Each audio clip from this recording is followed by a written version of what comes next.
Assalamualaikum warahmatullahi wabarakatuh. Saya Afni Firda Fadina dari kelas Tarla akan mempresentasikan mengenai tugas ujian praktek dari RL. Di sini saya mengambil judul RL menggunakan key learning, metode key learning untuk permainan ular atau snake game. Selanjutnya, untuk outline dari presentasi saya kali ini, di sini yang pertama adalah latar belakang, kemudian rumusan masalah, tujuan, teori algoritma RL, pemodelan RL, performa model RL, dan juga analisa, kemudian kesimpulan. Untuk yang pertama yang akan saya bahas yaitu mengenai latar belakang. RL adalah salah satu cabang dari machine learning yang berfokus pada cara pembelajaran agen dalam mengambil keputusan yang optimal di lingkungan dinamis. Salah satu permainan yang sering digunakan untuk belajar RL adalah snake game karena memiliki ruang lingkup yang relatif kecil dan kompleksitas yang dapat diatur. Permainan ini melibatkan kontrol dari seekor ular yang bergerak di sekitar layar untuk memakan makanan dan tumbuhan menjadi lebih besar dan tumbuh menjadi lebih besar. Namun, semakin besar ular tersebut, semakin sulit untuk mengontrol gerakannya dan semakin mudah untuk menabrak dinding atau ekor sendiri. Dalam implementasi RL ini menggunakan key learning dapat dipelajari bagaimana membuat sebuah program agar dapat memainkan permainan ini secara otomatis dan dapat beradaptasi pada setiap kondisi yang ada di dalam permainan.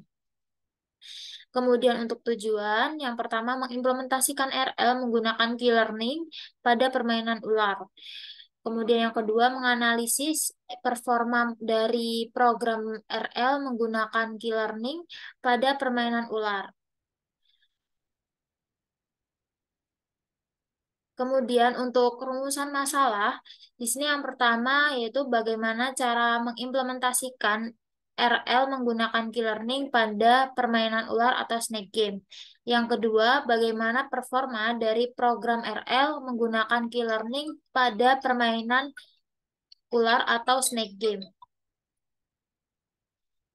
Selanjutnya, untuk teori algoritma RL, RL adalah cabang dari machine learning yang mempelajari cara memaksimalkan reward dengan melakukan interaksi dengan suatu lingkungan yang dinamis.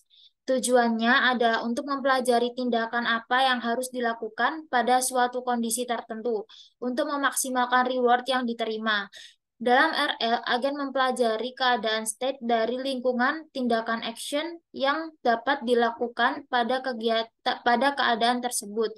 Reward diperoleh dari tindakan tersebut dan keadaan baru atau next stage yang dihasilkan dari tindakan tersebut. Kemudian untuk pemodelan RL pada implementasi key learning pada permainan ular atau snake game didasarkan pada beberapa konsep dasar. Yang pertama yaitu state atau keadaan, representasi dari keadaan permainan pada suatu waktu tertentu, termasuk posisi ular dan makanan yang tersedia. Dua, action atau tindakan, langkah yang diambil oleh ular dalam permainan seperti bergerak ke atas, bawah, kiri, atau kanan. Kemudian yang ketiga, reward atau penguatan. Nilai yang diberikan pada ular sebagai hasil dari tindakan yang dilakukan yang dapat berupa poin untuk memakan makanan atau penalti jika ular menabrak dinding atau ekornya sendiri.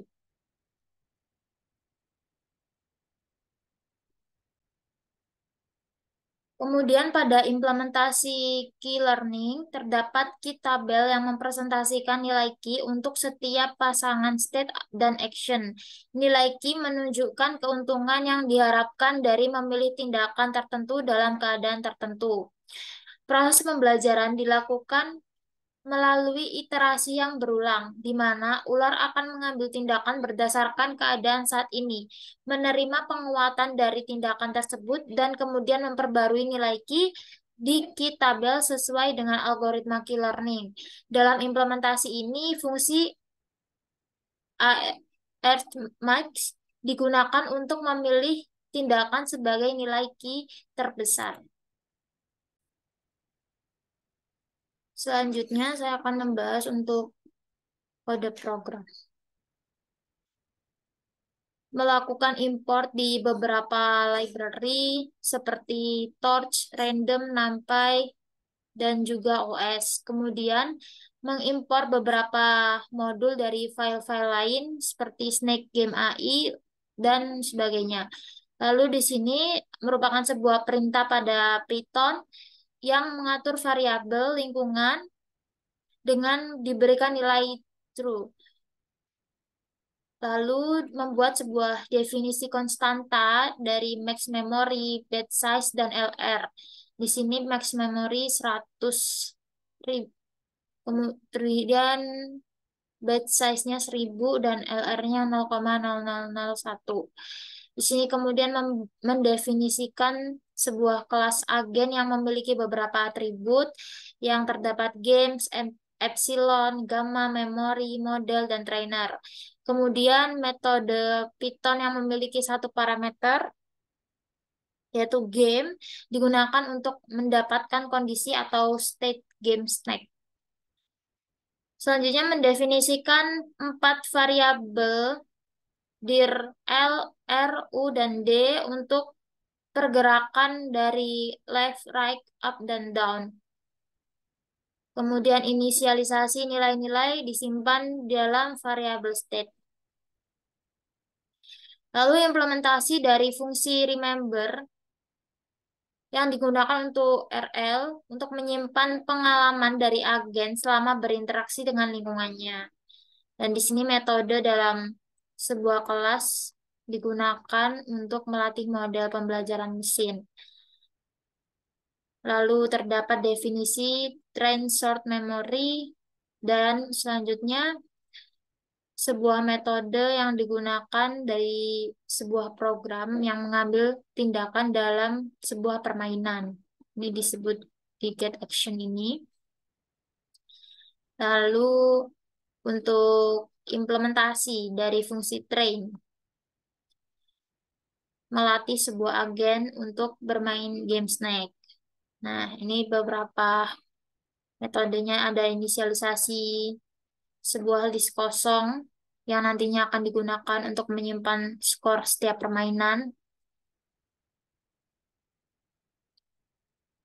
sampai hingga selesai. Kemudian train long memory,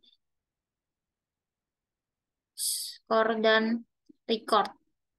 Kemudian untuk print, game, score, loss, dan record di sini akan mengetahui hasil loss yang dapat ditampilkan dalam sebuah grafik nantinya yang akan saya jelaskan kembali ke PPT. Nah, ini hasil dari performa ya. Jadi performa model hasilnya itu selalu berubah-ubah dan ini saya ambil salah satu skor yang sudah didapat yaitu 8 dengan loss 15,37 sekian. Untuk hasil analisanya sendiri, yaitu dari hasil analisa pada kode program, tidak ditemukan kesalahan sintaksis yang signifikan yang dapat menyebabkan program gagal berjalan. Namun, terdapat satu hal yang mungkin perlu diperhatikan, yaitu terdapat penggunaan fungsi print pada baris ke-54 untuk menampilkan state dari game. Penggunaan fungsi ini dapat memperlambat proses pelatihan, sehingga mungkin perlu dipertimbangkan untuk menghapusnya. Lalu, selain itu, hasil dari pelatihan agen dengan kode program yang tadi sudah ditunjukkan itu menunjukkan bahwa nilai loss mencapai nilai 18 karena nilai loss yang rendah menunjukkan bahwa model memiliki performa yang baik dalam memprediksikan action yang cukup optimal. Maka semakin rendah nilai loss, maka semakin baik juga performa model. Oleh karena itu, ada kemungkinan model dihasilkan masih dapat dioptimalkan lagi untuk mendapatkan nilai loss yang lebih rendah. Terakhir yaitu kesimpulan. Berdasarkan hasil analisis kode program yang diberikan, dapat disimpulkan bahwa pada saat dilakukan penelitian, model Q-learning berdasarkan dilatih untuk memainkan game ular dengan cukup baik, namun masih belum sepenuhnya optimal. Hal ini ditunjukkan oleh nilai loss yang masih cukup besar dan fluktuatif. Selain itu, model ini masih berhasil mencapai skor tertinggi yaitu sebesar 18, namun belum bisa mencapai skor lebih tinggi dari itu. Oleh karena itu, perlu dilakukan pengembangan lebih lanjut pada model atau algoritma yang digunakan untuk meningkatkan kinerja dan kemampuan model dalam memainkan game ular. Terima kasih sekian dari presentasi saya untuk ujian praktek RL ini. Mohon maaf apabila masih terdapat kekurangan karena memang materi ini cukup dalam untuk dipelajari. Sekian dari saya. Terima kasih. Wassalamualaikum warahmatullahi wabarakatuh.